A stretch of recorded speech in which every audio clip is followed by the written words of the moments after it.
A major pipeline which runs along Wint Drive in St. Andrew ruptured this morning, causing disruption in water supply in several communities across the corporate area and leaving at least one vehicle damaged. Anthony Lugg reports. At first, it seemed like an ordinary broken pipeline, but a few moments later, it was clearly no ordinary leak. The other motorists just narrowly escaped. It's not clear if the occupant of the vehicle was hurt, but his car, evidently not the same. This was minutes to 10 Monday morning along Wint Drive, a stone's throw away from the Bustamante Hospital for Children. The disruption created a traffic pileup along the busy thoroughfare and major damage to the roadway. President of the National Water Commission, Mark Barnett, says the team responded promptly to the rupture. Its performance is always questionable for us, and that is why we have earmarked it for replacement. It is not as reliable, meaning it doesn't carry the volume of water that it could because of the brittleness, if you will, of the type of pipe that exists. So what we are now doing is to repair it because it is unlikely, well, it's not even unlikely, we can't replace it at this time. But this critical pipeline, which serves many areas in downtown Kingston, won't be replaced very soon.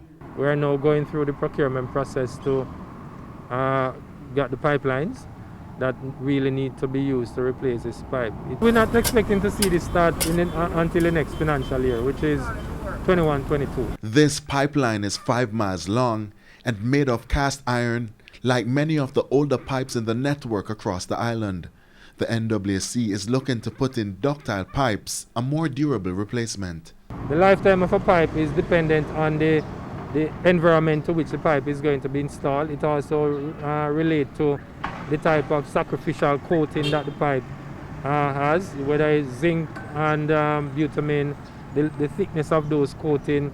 It also has to do with how the pipe is handled, both in installation. But in general, to answer your question simplistically, these pipes should last us anywhere 50 years and beyond. As for the damaged road surface due to this morning's incident, it's expected that it will be repaired before the end of the week. Anthony Lugg, TVJ News. Now up to news time, the National Works Agency said it was awaiting an assessment of the road following the break in the water main.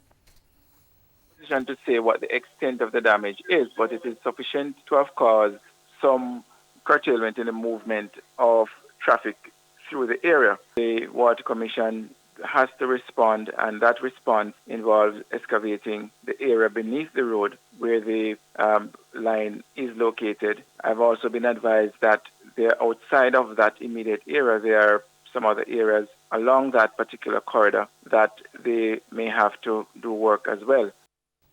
Now, motorists are expected to experience delays along the stretch.